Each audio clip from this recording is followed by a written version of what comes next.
speaking of, I said, rejecting faith, and then another one comes in to supersede it.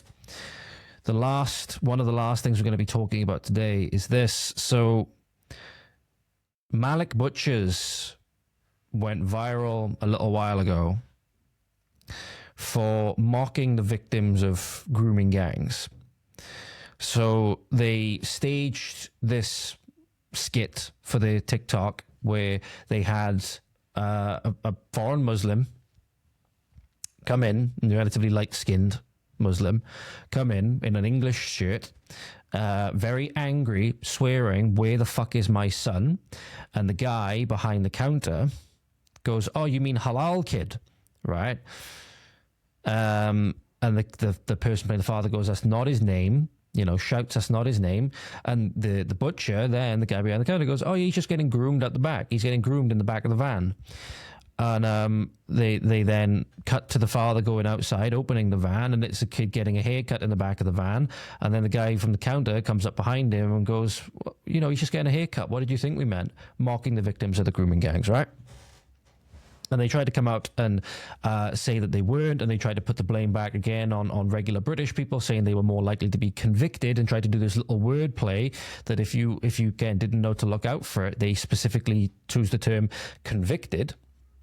I believe it was arrested or convicted, because the whole point was that the Pakistani grooming gangs, who we knew about, the police knew about, they were known to police, they were known to government, were not arrested. People were not being convicted, whilst British people were arrested for doing the same thing and for a lot less. That was the whole point. They tried to do a little bit of bait and switch, if you will. They tried to move the goalposts a little bit, and I hope you didn't notice.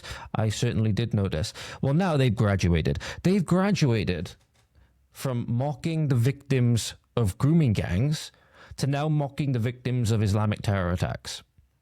And I do have to wonder, this lady in Hugh, we can presume that the boy's mother, who's willingly going along with this, you could potentially make a case for her needing to be investigated, by social services or whatever, for allowing her child especially to be used in this way. Oh, voice break. Oh, no. Oh, that was an awful time for a voice break. But for allowing a child to be used in this way. Allowing a child to be used in this way for social media clout by these disgusting people.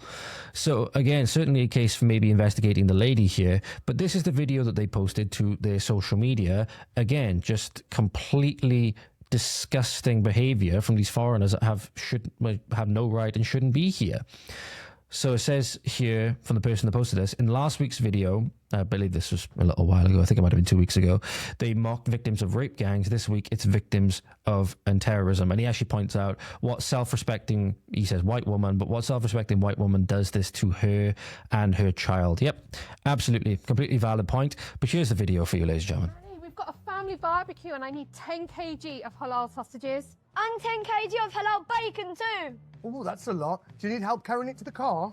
No thanks, we've got these. I tell you what, why don't I put them in this tray and just carry it myself, yeah? So that's the end of the video then, the TikTok splash screen comes up. So again, whole point being, Muslims with backpacks, stereotype being that there's going to be something explosive in there. And again, completely now mocking the victims of terror attacks, because that's exactly what happened in places like Manchester Arena, for example. I wouldn't be surprised later on now we're going to see something to do with machetes and they're going to be mocking Lee Rigby. Well, they might have already done that, who knows. But again, it just goes to show these people whom the liberal intelligentsia, the liberal stand up to racism, die on the sword that is being plunged into them in their back by these people, will move heaven and earth to defend these people, to discredit anybody talking about this. Meanwhile, they're openly not only mocking the victims, they're mocking those people as well as useful idiots. When the cameras go off, they're mocking the hell out of the people that will actually defend them for doing this. You may think it's just, it's just a harmless joke. Well, we've seen too many instances of, Muslims blowing themselves up, Muslims killing our soldiers on Tower Bridge, Muslims grooming, raping, trafficking, drugging, torturing our young girls.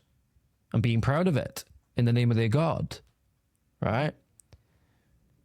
There's enough instances to that. I'd be like, maybe they're not actually joking. Maybe this is not a joke. Or maybe it's a joke to them. Maybe we shouldn't take it as such. These people, ladies and gentlemen, are not our friends. It's very sad. It's very sad. I see more and more people, still so many people, not realizing that. Not realizing that.